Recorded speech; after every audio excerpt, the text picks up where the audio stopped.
I wanted to write down a few of these questions and do sort of frequently asked questions video. I'm going to take about a minute to do each one of these questions. First one comes from newer athletes. They ask something along the lines of, I don't have a coach, I'm brand new, this is my first year throwing, will I understand what you're saying in this email? And the answer is yes. Like everything, I break it down and make it as simple as I possibly can. So not only are things going to be explained in the email for the beginners, there's also beginner workouts. Instead of, squatting, 90% of your max, you're going to be working on the basics, getting going. And we are also going to have the videos that are explaining how to do the exercises. And along with that, we have 400 plus videos on the YouTube channel to explain some of the drills and explain some of the positions that you should be working on in the circle. So it's very, very simple to follow. Even a beginner can do it. Second, do I need to sign up at the beginning of each season or at the beginning of each session? Now, typically your workouts are going to be broken up into preseason, in-season, and then off-season. You don't have to sign up at the very beginning of each session because everyone's going to be a little bit different. When you sign up, it's already understood by me. I'm already kind of taking into account that you have already been training. Okay, so if you sign up in the middle of the season and you're in the middle of our in-season training, it's already understood that you should have been doing at least something before you signed up. So if it's week 4 of your season and we're on week 5 of our season, does that mean that you can't do it? Absolutely not. Will it be 100% perfect? No, but will it be like 98% perfect and a lot better than how you had it anyway? You bet. Okay, next one. Can I sign up at the end of my season and still peak?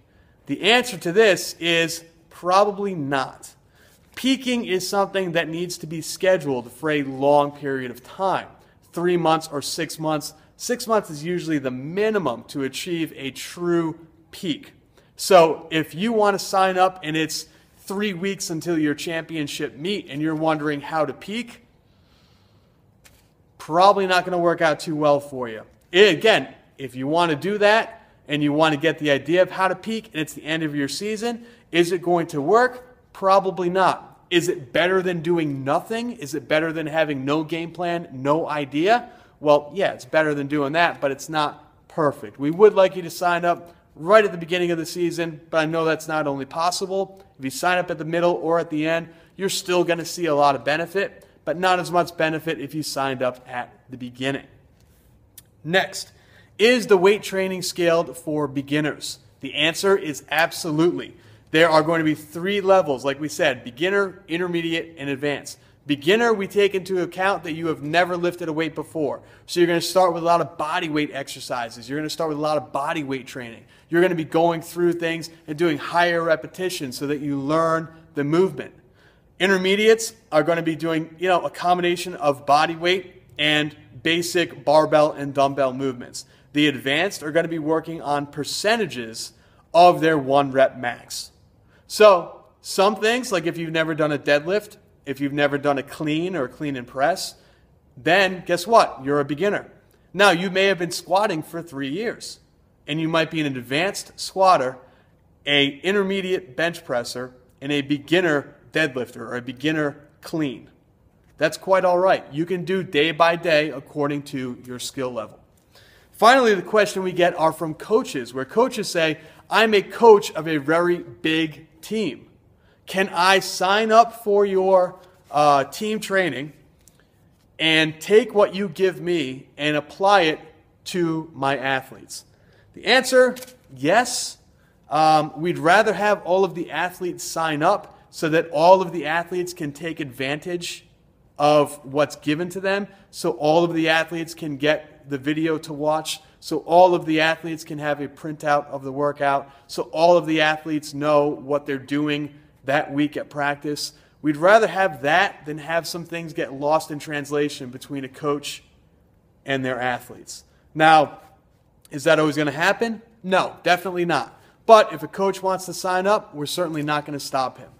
Last little bonus question along with all the stuff that comes with being a part of this team, you also get to be part of an exclusive Facebook group. We're going to use that like a chat room. That's where you can go, you can post videos, you can post questions, you can rant, you can really use that to be sort of a sounding board to get more help specific to what you need as an athlete or as a coach. Some people out there don't use Facebook, and they're asking, well, I don't use Facebook, or I don't use Facebook anymore. What's out there for me? Does that affect me in any way? Well, it doesn't really affect the programming, the weight training, the instructions that you receive. You're just not going to have that sounding board. You should, if you're a thrower, be part of Facebook anyway. There are many, many different throwing groups. There are current and former Olympic level throwers that are posting, they're posting videos, they're posting technique work, they're posting, blogs, and they're part of these groups where if you post things up, they comment. Facebook and throwing go hand in hand. It's a great way to get noticed by college coaches as well. Masters and youth athletes, there are masters and youth Facebook groups that you should be a part of. I mean, really, it's a no-brainer. If you're not on Facebook and you're a thrower, you should get on Facebook. Okay, as long as you keep everything private and you don't chase the rabbit hole of watching, kitten videos, jumping into a bathtub full of water, you're not going to get filled with a bunch of junk. It's going to be throwing and track and field specific. Okay, so that answers some of the typical FAQs, the frequently asked questions. If you have any other questions, you can go leave your comments down below the team training page on the Elite Throws Coaching website, or you can email me directly from the contact form on the EliteThrowsCoaching.com website.